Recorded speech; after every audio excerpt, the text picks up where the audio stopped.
Você provavelmente já ouviu alguém usar o argumento "é só uma teoria" para tentar descredibilizar alguma teoria, como a da evolução. Mas o quanto que esse argumento faz sentido?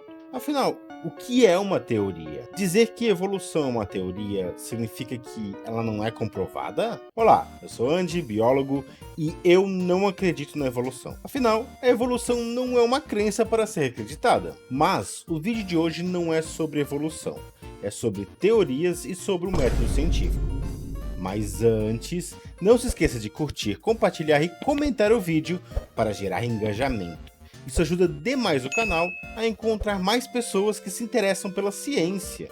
E se quiser apoiar o canal e de quebra a nova etapa de nossas vidas que eu e a Momo estamos passando, você pode ajudar na vaquinha.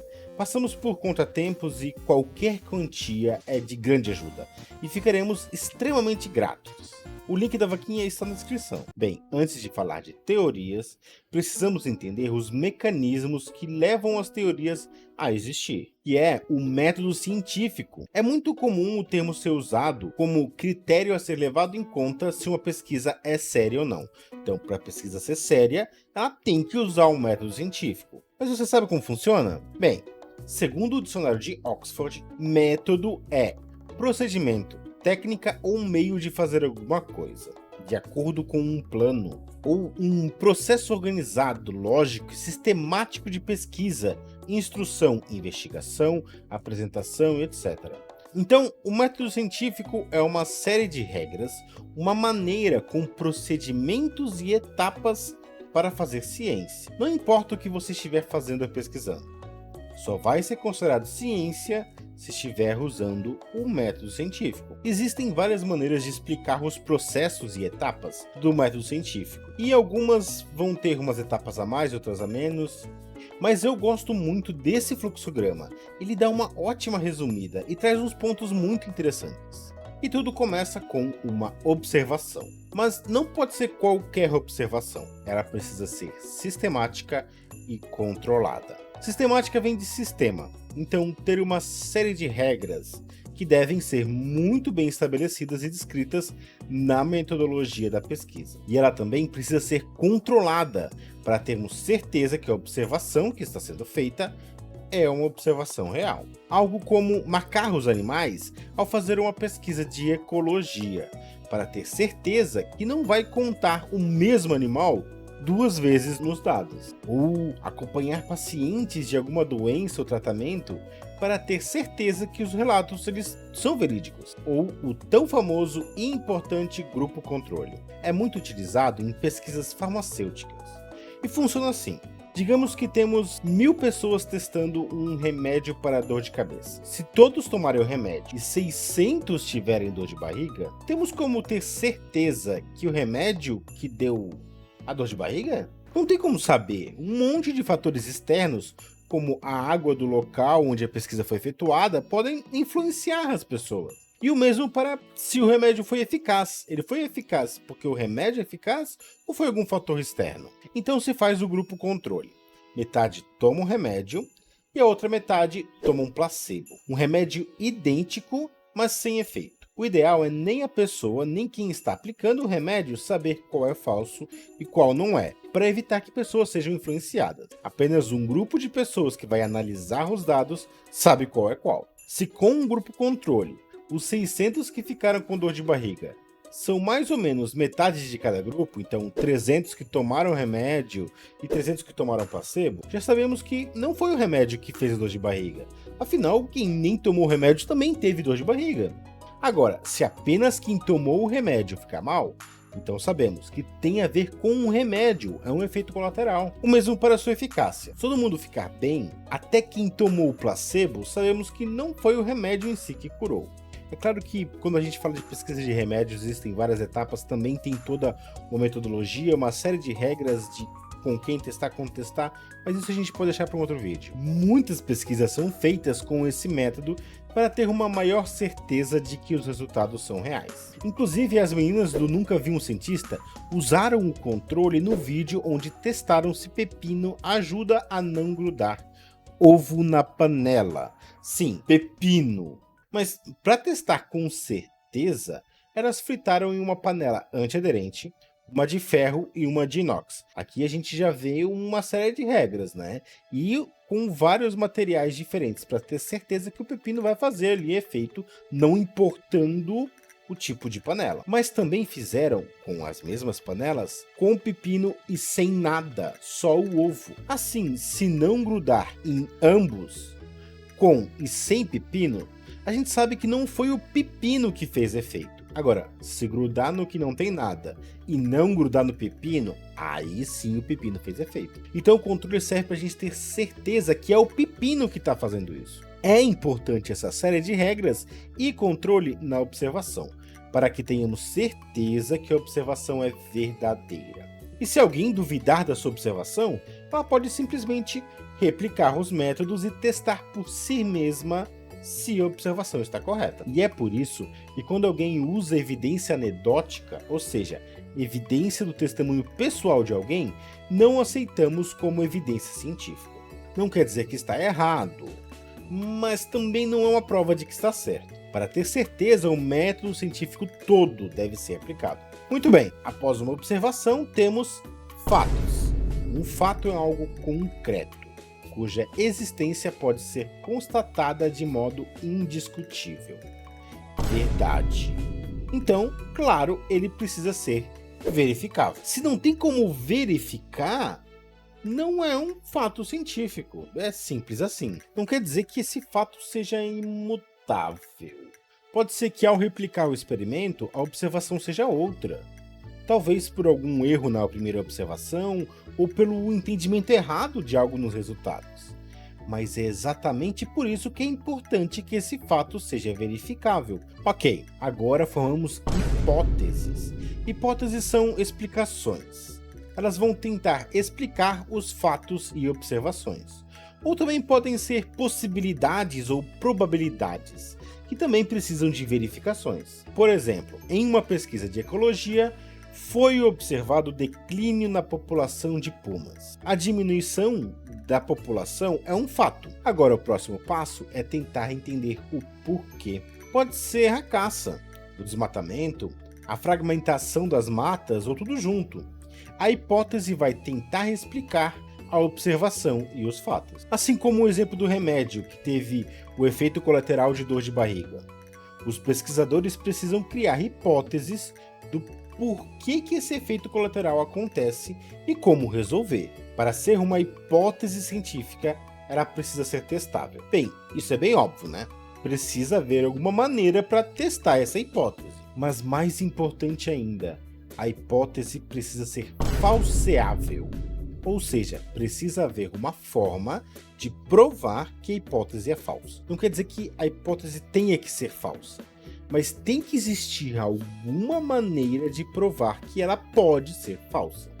Se não tem como provar que é falsa, não é uma hipótese científica. Não precisa ser algo que você consiga fazer agora. Se alguém encontrar um dinossauro não aviano vivo hoje, a hipótese de que todos os dinossauros não avianos foram extintos, ela vai virar falsa. E é aqui que entra todas as teorias da conspiração, que não são nem teorias nem hipóteses científicas. Afinal, você consegue provar para um conspirador que a Terra não é plana? Bem, é claro que você consegue provar que a Terra não é plana, mas o conspirador, ele vai acreditar? O conspirador vai sempre dizer que isso é mentira, que eles querem nos enganar, que é computação gráfica, que é montagem, que é mentira, que é uma conspiração. Você nunca consegue provar que é falsa para eles, pois a pessoa não aceita seus argumentos.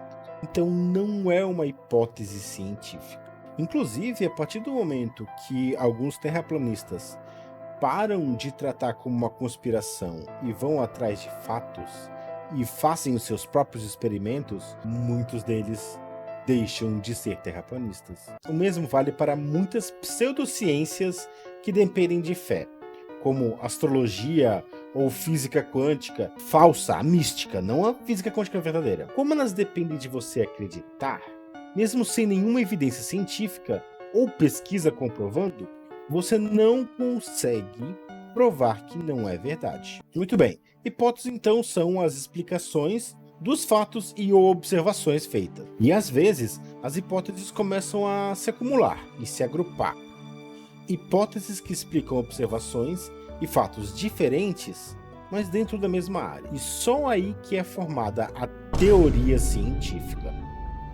Então, a teoria científica é o conjunto indissociável de todos os fatos e hipóteses harmônicos entre si.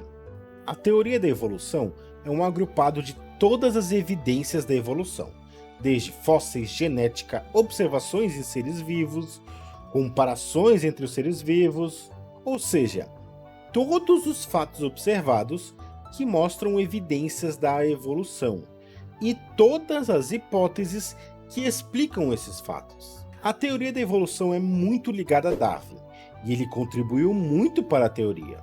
Mas ele não foi o único. É um trabalho em conjunto. Mas daqui a pouco falo mais sobre isso. Mas entendem como não é só uma teoria? Para virar uma teoria científica, muitos fatos e hipóteses precisam estar bem estabelecidos e provados. Pode confundir, pois usamos muito a palavra teoria no coloquial para uma explicação ou uma hipótese pessoal. Como as teorias sobre jogos ou filmes não são teoria científica. Muitas vezes são apenas achismos da pessoa usando as informações da mídia. E a partir dessa noção de teoria e opinião, que tentam diminuir as teorias científicas para só uma teoria, sendo que teoria é o maior nível de verificação científica. Se chegou a virar uma teoria, temos muitas evidências de sua veracidade. E não, lei não está acima de teoria.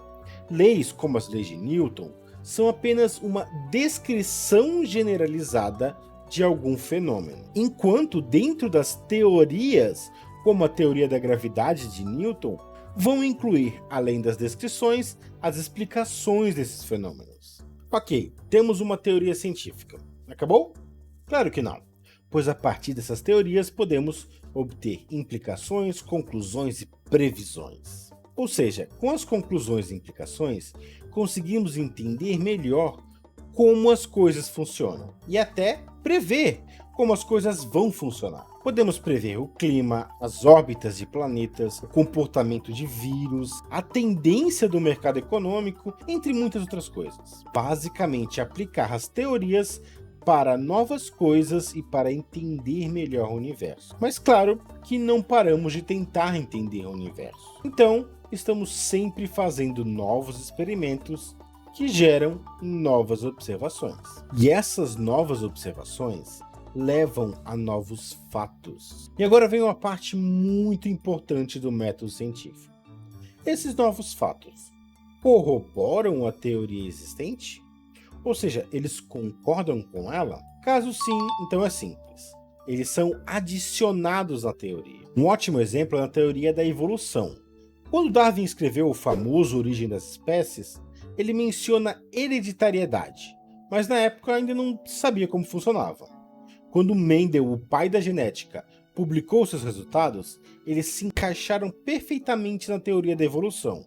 Então, os novos fatos e hipóteses que vieram com essa descoberta genética foram adicionados na evolução, como novas evidências que deixaram a teoria mais robusta. Agora, e se os resultados não corroborarem? E se eles discordam da teoria? Joga toda a teoria fora? Claro que não! Se esses novos fatos vão contra a teoria, é hora de reciclar as hipóteses e reformular a teoria. No vídeo do Kiwi, por exemplo, novos fatos mostraram que a hipótese anterior sobre a evolução das ratitas estava errada. Então, com esses novos fatos, as hipóteses foram recicladas e reformadas, e novas explicações surgiram, com novas hipóteses. Um outro exemplo que eu acho muito legal é sobre a teoria da gravidade de Newton, que por muito tempo foi a única explicação para os fenômenos da gravidade. Mas, quando Einstein criou a sua teoria da relatividade geral, ao observar grandes astros no espaço, as fórmulas de Newton da gravidade não explicavam os movimentos, elas erravam as previsões. Então, Newton estava errado? A gravidade de Newton não funciona como ela deveria funcionar? Bem, sim e não. Quando você fala de grandes massas no espaço, realmente as fórmulas de Newton estavam erradas. Mas as fórmulas de Newton explicam muito bem como a gravidade se comporta na Terra, com a gravidade da Terra. Então é muito mais fácil e simples usar as fórmulas de Newton quando se está estudando algo aqui na Terra. Mas, se o estudo é sobre grandes massas no espaço, você precisa usar as fórmulas de Einstein. Ou seja, não é só porque um novo fato ou observação vai contra a teoria que toda a teoria é jogada fora. Uma nova teoria pode ser formada em cima desses novos fatos. É tudo muito complexo, né? Mas, para mim, essas são as 4 coisas mais importantes para se entender sobre a ciência. Para mim, opinião pessoal. 1. A ciência não é construída por apenas uma pessoa. Mesmo quando falamos de grandes gênios como o próprio Einstein, muitas utilidades e implicações de suas teorias foram descobertas apenas em estudos posteriores, com outros cientistas revisando o trabalho de Einstein. E mesmo assim, ele não criou suas ideias no vácuo. Ele estudou com outros cientistas, ele usou ideias e fórmulas de outras pessoas. Sem todo o conhecimento vindo antes dele, talvez ele não teria criado tudo o que criou. E na maioria dos casos, as teorias são criadas com as pesquisas de inúmeras pessoas em conjunto ao longo de muito tempo. Toda pesquisa que fazem hoje em dia sobre dinossauros e como são os dinossauros são pesquisas que são adicionadas no grande conjunto de teoria da evolução. 2. A ciência não é imutável. Novas pesquisas, novos fatos estão surgindo o tempo todo. E a comunidade científica vai responder a isso. Novas hipóteses são levantadas e testadas. E caso sejam confirmadas, teorias sofrem modificações de acordo. E se os novos fatos refutam uma teoria? A teoria não é jogada fora, mas sim reciclada. Lembrando que uma teoria é algo muito bem estabelecido na academia científica. Então não é uma pesquisa isolada que vai refutar completamente. Várias pesquisas são feitas para confirmar. 3. Os cientistas nem sempre concordam entre si. São muitas pessoas fazendo pesquisas pelo mundo todo. Em muitas áreas da ciência, há discussões, e os pesquisadores podem ter opiniões divergentes. E como que eles discutem? Geralmente publicando artigos refutando os artigos que eles discordam. E às vezes é uma cadeia assim, ó, de um refutando o outro, daí ele refuta de novo, daí refuta de novo. E como saber qual é o certo? Às vezes não sabemos. Temos que ler os artigos e tentar entender qual tem os dados e conclusões que fazem mais sentido. Mas geralmente, quando não é muito claro qual é o lado mais correto, significa que mais estudos precisam ser feitos nessa área. Agora, se apenas um artigo fala algo e dezenas ou centenas refutam, é um bom sinal de que esse artigo é o errado, né? Temos como exemplo as mudanças climáticas. De vez em quando saem artigos dizendo que o aquecimento global e as mudanças climáticas não são culpa do humano, mas a quantidade de artigos dizendo que é culpa do humano sim, é tão esmagadoramente maior que fica óbvio qual que é o correto. E isso nos leva ao último ponto. Os cientistas às vezes erram. Seja por falta de atenção, erro humano, contaminação nos dados ou amostras, ou por métodos errados, ruins ou insuficientes, ou até por má índole, distorcendo os dados para agradar algum financiador ou seus próprios ideais. Às vezes, um artigo simplesmente está errado. Então, não é só porque você viu uma notícia que cientistas disseram alguma coisa que é 100% certeza que aquela coisa é verdade. Se você tem alguma instrução na área, você pode tentar ler o artigo e ver se os métodos estão corretos ou se a conclusão faz sentido. Mas se você não conhece, pode esperar que outros especialistas deem o seu parecer. Uma coisa a se notar e é uma red flag em muitos artigos é um número amostral. Se uma pesquisa sobre remédios, por exemplo, usou apenas 20 pessoas, será que realmente é uma pesquisa confiável? 20 pessoas é um número suficiente para saber se o remédio é bom? Muitos dizem para olhar a qualidade da revista onde ela foi publicada também. E é um fator sim, mas é algo difícil para quem não está na academia científica entender qual pesquisa é boa e qual não é. E pesquisas boas também podem ser publicadas em revistas com baixa qualificação. Então é um pouquinho complexo. No final, é difícil para o público leigo, o público geral, conseguir discernir o que é real quando se fala de uma pesquisa científica. Mas se você sabe que é difícil, já é uma grande diferença. Não acreditar em qualquer manchete e procurar a opinião de especialista já pode ajudar muito a entender se o artigo é legítimo ou não. A ciência é algo incrível, mas muito complexo.